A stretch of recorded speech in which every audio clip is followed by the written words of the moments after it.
The difference one person can make. Over the last few days, as I've been wrapping presents, I've been watching It's a Wonderful Life. Last night, when the show came to its conclusion, which I've seen 100 times, I was in tears as the community came and rallied around George Bailey. Why did they rally around George Bailey when he was in need? Because of the difference he had made for them. This time, for some reason, the show really hit me, and I started thinking about people in my life and the ripple effect that those people have caused for me. Immediately, my thoughts went to my husband and how much he has changed my life for the better, the things he's introduced me to, the people he's introduced me to.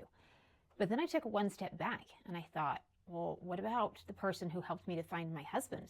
And that person was someone that I worked with years ago who suggested that I go on a semester abroad to Israel, which is where I was when I met my husband, Tolan. As I took a step back and started thinking about the impact that she had on my life, I had a little bit of a George Bailey moment and thought of how different my life would be had I not had the interactions with her that caused me to sign up for and go on the semester abroad trip where I met my husband. I worked for this woman, Lenora Parkinson, for years. We had discussions many times in the long hours that we spent together. But no doubt the most important discussion we had was when she came back from a trip to the Holy Land and said, Jody, I really feel like you would love it. You need to go. It was the first time in my life I'd ever thought about doing a trip to the Holy Land. I was preparing to go on a semester abroad to London. But all of a sudden I had this other idea put into my mind by Lenora. So I changed my application and I applied to go to Jerusalem.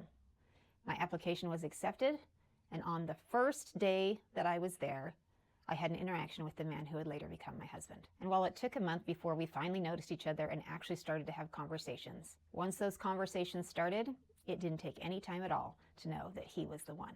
Together, along with our classmates, we traveled through Egypt, Jordan, and Israel, seeing the most incredible sights you can ever imagine. And who do I have to thank for that? My boss at a restaurant where I was working in college. Had I not had that conversation with her, I wouldn't have applied nor traveled 6,000 miles away to go to school to meet a man that I came to fall in love with and marry.